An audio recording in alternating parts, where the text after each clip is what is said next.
Fanny Griesmer, elle est en colère parce que j'ai annoncé qu'on parlait de changement d'heure, encore qu'on n'est pas très éloigné du changement d'heure, parce que c'est un prétexte. C'est vrai que vous allez changer d'heure, nous allons changer d'heure là. Ah oui, on est obligé. Samedi à dimanche, on n'a pas le choix. Alors il faut rejoindre cette petite île au large de la Bretagne qui refuse le changement. Ah là là là là. Je ne me souviens plus du nom. Petite île au large de la Bretagne. On fera des recherches, ça ne va pas être très compliqué à trouver cette petite île. Vous parlez du couvre-feu, du sommeil, et qui est quand même malgré tout intimement lié à ces changements d'horaire.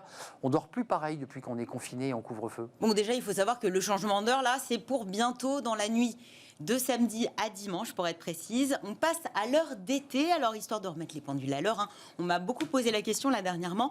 Je vous rappelle qu'à 2h du matin, il sera automatiquement 3h. Donc, on perd cette nuit-là et cette nuit-là seulement 1 heure de sommeil, mais la bonne nouvelle, c'est que l'on gagnera 1 heure de lumière naturelle en fin de journée. C'est plutôt appréciable, mais c'est vrai que ce changement d'heure n'est pas sans conséquence. Clairement. Il a tendance à perturber notre sommeil. Il y en a qui ont beaucoup de mal à se recaler et se sentent vraiment très perturbés plusieurs nuits avec des insomnies souvent. Donc, c'est à lui que j'ai décidé de m'intéresser aujourd'hui. Ce sommeil capital pour notre santé et aussi sur notre efficacité au travail. Alors, dormir à point fermé, c'est vrai que c'est un sujet de psy, parce qu'on va souvent voir le médecin, parce qu'on ne dort plus. C'est souvent un rêve lointain. Beaucoup de Français, beaucoup de salariés ont un mal fou à dormir, c'est ce qu'on lit. Depuis 1 an, les différents confinements, le climat anxiogène qui règne, les restrictions, les incertitudes sur l'avenir n'ont pas aidé les Français à dormir sur leurs 2 oreilles, bien au contraire. D'après une enquête Opinionway pour l'Institut national du sommeil et de la vigilance et la MGEN, les Français dorment plus, mais pourtant, ils se sentent plus fatigués. C'est une fatigue mentale en réalité. 6h41 de sommeil en semaine, 7h33 le week-end. Ce sont des moyennes établies pour l'année 2020. C'est pas beaucoup. Alors, notre temps, oui, ça semble assez peu. Notre temps de sommeil est à la hausse par rapport aux années précédentes. C'est une bonne nouvelle et c'est une première depuis presque 20 ans. On dort plus, effectivement. On en parlait la dernière fois, puisque notamment, on a économisé en télétravail ce temps de trajet. C'est vrai. Vous disiez tout à l'heure qu'on avait un problème de sommeil, notamment dans ces restrictions sanitaires. C'est quoi? On est impacté mentalement, c'est ça en fait? On est touché, quoi. C'est une fatigue mentale qui impacte réellement le sommeil, puisque l'étude montre que, surtout au premier confinement, près de 70% des Français auraient souffert de troubles du sommeil, chiffre qui a baissé lors du second confinement pour s'établir tout de même à 45% des Français. Je ne sais pas si vous avez bien dormi, vous, pendant les confinements. Moi, j'ai très bien dormi personnellement, donc je ne me sens pas concernée. Ouais. Et globalement, je dors plutôt bien. Vraiment à point fermé. Vous voyez, ça c'est une excellente information qu'il faut garder précieusement. Sur Smart Job, on sait que Fanny Griesmer dort bien. Ça c'est très bien. Il y a quand même le télétravail qui joue beaucoup parce que... Attendez, je tenais à vous dire quand même, parce que vous aimez bien les nouveaux mots. J'adore les nouveaux mots. Voilà.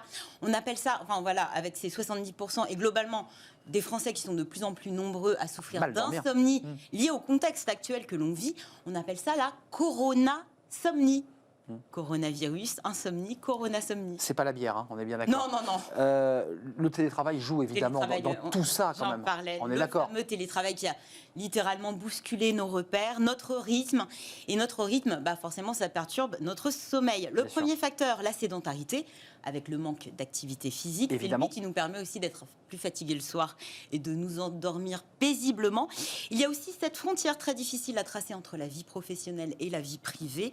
Et puisque l'on économise le temps de trajet, j'en parlais, qu'on avait en temps normal pour aller au travail, on a tendance à se lever plus tard, mais aussi à se coucher plus tard. C'est vrai. Donc on dérègle en quelque sorte notre rythme et notre horloge biologique. Et il le sera encore plus avec ce changement d'heure. L'horloge biologique. Ça ne va clairement pas aider parce qu'on met effectivement plusieurs jours. Et puis Fanny, il y a un élément clé et fort, mais qui était vrai avant le Covid, mais qui est encore plus vrai, c'est les écrans qui nous bouffent le cerveau. Oui, parce qu'en télétravail, c'est vrai qu'on passe de plus en plus de temps devant nos écrans.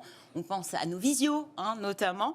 Et il faut savoir que ces écrans produisent une lumière bleue qui perturbe la mélatonine, qui est la fameuse hormone du sommeil. Bref, on n'est clairement pas dans les meilleures dispositions quand il s'agit de retrouver les bras de Morphée.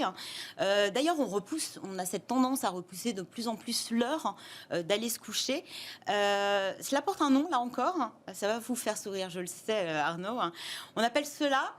Petit lien avec la chronique d'hier, le syndrome de procrastination du coucher par vengeance. Nous y sommes. En d'autres mots, et même plusieurs, c'est cette manie de repousser l'heure d'aller se coucher malgré la fatigue, en se passionnant pour des choses qui ne sont pas réellement passionnantes, des choses qui clairement pourraient attendre le lendemain, voire le surlendemain. Mais qu'on fait parce que... Comme par exemple errer sur les réseaux sociaux. On regarde une vidéo, on envoie des petits messages, et puis d'une vidéo vient une autre vidéo.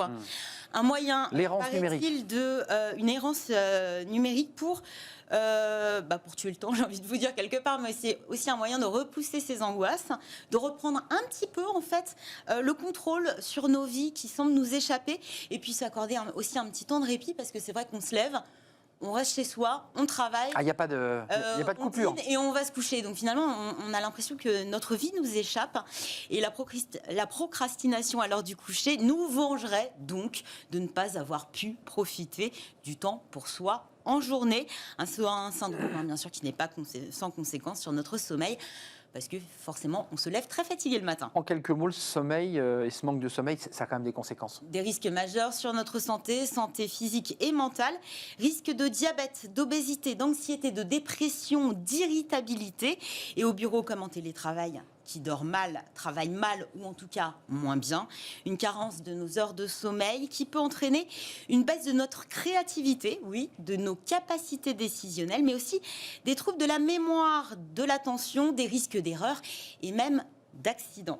Il faut être vigilant et je ne vais pas vous laisser ensemble. Olivier Véran, alors il fait quoi lui? Moi, je ne vais pas vous donner des conseils aujourd'hui. Non, mais c'est le ministre. Les petits conseils, ou en tout cas les petites astuces d'Olivier Véran pour réussir à gérer des longues journées et de toutes petites nuits. On imagine que c'est un petit peu le cas en ce moment.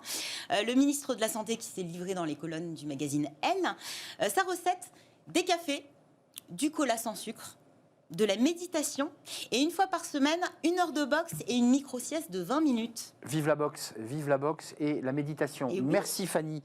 Tout de suite, c'est le cercle RH avec nos experts. On va s'intéresser justement un peu d'une manière incidente à la vaccination et au ministre de la Santé et à son hygiène de vie. Où va-t-on? Que fait-on? Le président de la République s'est exprimé hier soir à 22h30, assumant ses choix. On en parle. Évidemment, tout cela a une incidence dans nos vies quotidiennes, les vies des salariés. On en parle avec nos experts. C'est tout de suite après cette courte pause.